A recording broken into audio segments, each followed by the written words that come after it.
Good morning, CEOs. Well, we've moved again. Yes, the backdrop's a little bit different. This is the semi-permanent. We'll be here at least a year. We're in more northern Florida, still close to the beach. I'm just about a 3-minute walk to the beach right now, so I'm very excited about that. But I wanted to talk to you about I almost lost one of my cards. Sorry. Too perfect to fail. And I started talking about this last year, and so many of us fall into this category. And as we approach the holiday season, the stress and the desire to make things perfect / special / memorable, we start putting so much pressure on ourselves to do this.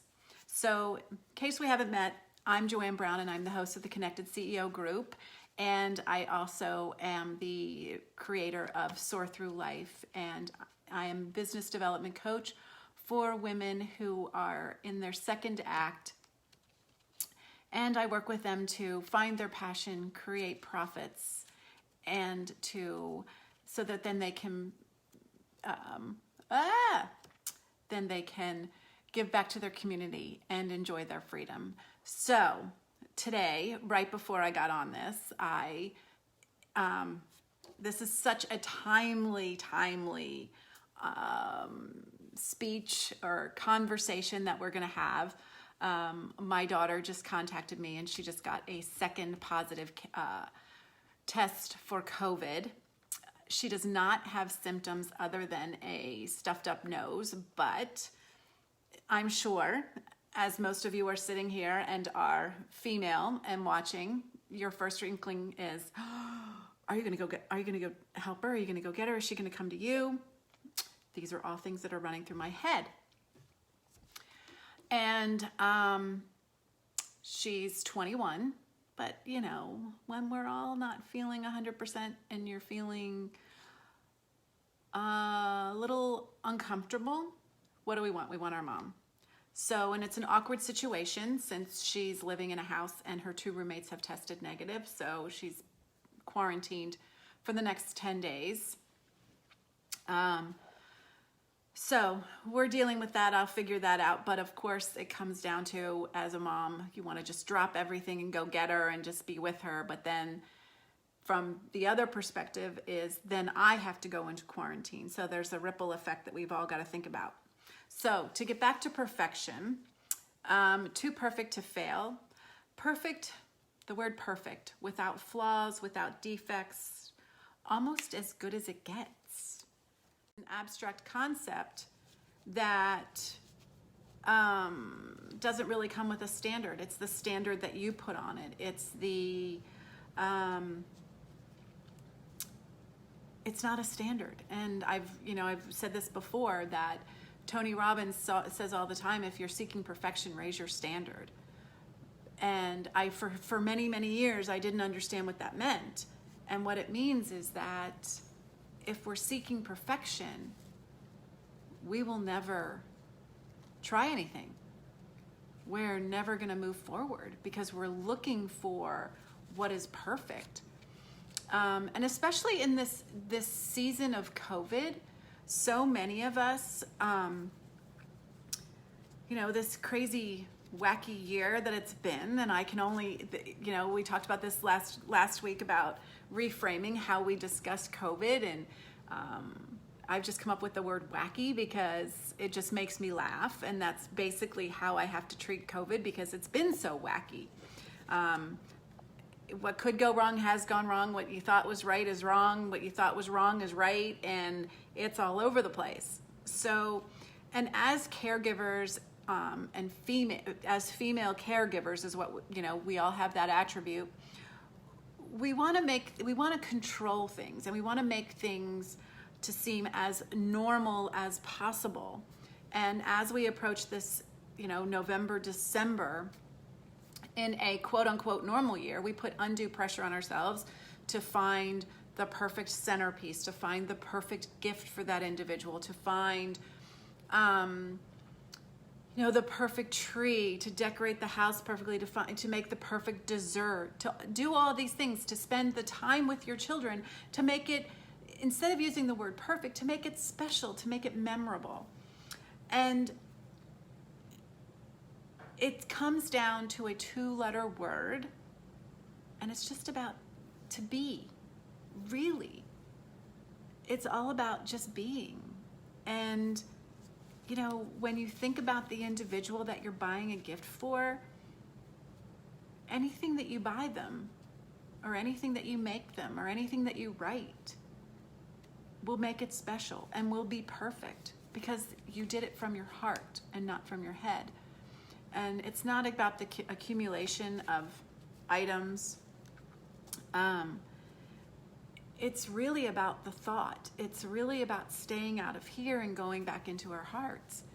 And it's really, I go back and forth with this every Christmas, and I really would love, and it's a concerted effort on my part, to take the word perfect out of my vocabulary. Because when I really sit down and I analyze what I'd like to accomplish in my upcoming last 2 months of this year, is to make it memorable and to make it special. And that's what we all really want, is to make it memorable and special.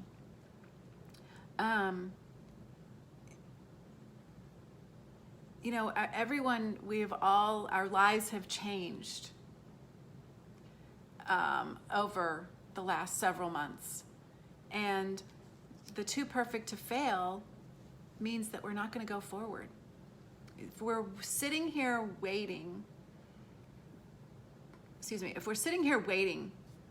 and you're waiting for something to be perfect before you do it, you'll never do it. If you are looking for that perfect gift for that individual, you'll never find it. Because as soon as you find one that you think is perfect, you're going to find something else that you think is even better. And that's the whole point of when it comes down to the word perfect. It's the standard that you put on it at that moment. And then I so remember this from my own, the perfect centerpiece. And I said this last year, I was looking for this tray that was absolutely perfect. And inevitably I found this tray and I was like, oh, that'll just be perfect for this.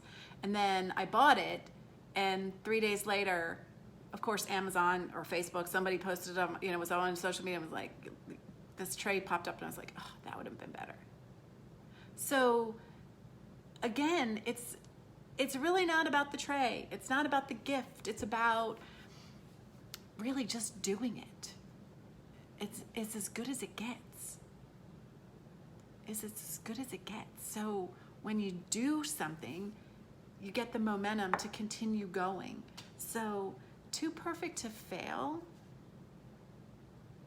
we're never too perfect. We can't be too perfect. We're flawed. We have defects. And our standards change. We change. We change on a daily basis. Look at how we've changed just in the past few months. Personally, I hadn't moved in 25 years, and now I've moved 4 times. And in 8 to 10 months, I'll move again. And it changes you. It changes you. Your children change you. Your things that go on outside change you. The only thing that you can control is how you react to them or not react to them. So there is no such thing as too perfect to fail, because we're not perfect. And so my challenge after listening to this today is to leave and just say, I'm going to do the best that I can. My goal is to make the next 2 months memorable and special. And every day, when you're doing your gratitude, when you before you go to bed at night, think about something that's special that happened to you today. This morning I've had, moving here, I've had some technical challenges. And of course, as I'm technically challenged, I put up a little barrier, which then creates even more of a technical challenge. That is one of my shortcomings. And I've been short. I had a gentleman in the gym tell me that on the Peloton, there's 2 Pelotons next to each other. And he said before I got there, it was running fine. So I just took that as a compliment and said, my energy is just too, I have too much, my positive energy is just too much. And I took it as a compliment that I was shorting out his Peloton bike. So you're never too perfect to fail, because we're not perfect. We're flawed individuals. We have blemishes. We have defects. So my challenge to you is to make it memorable and make it special. And I will be back with phase 2 on Monday. Same time, same place. Make it a great weekend. Until next time.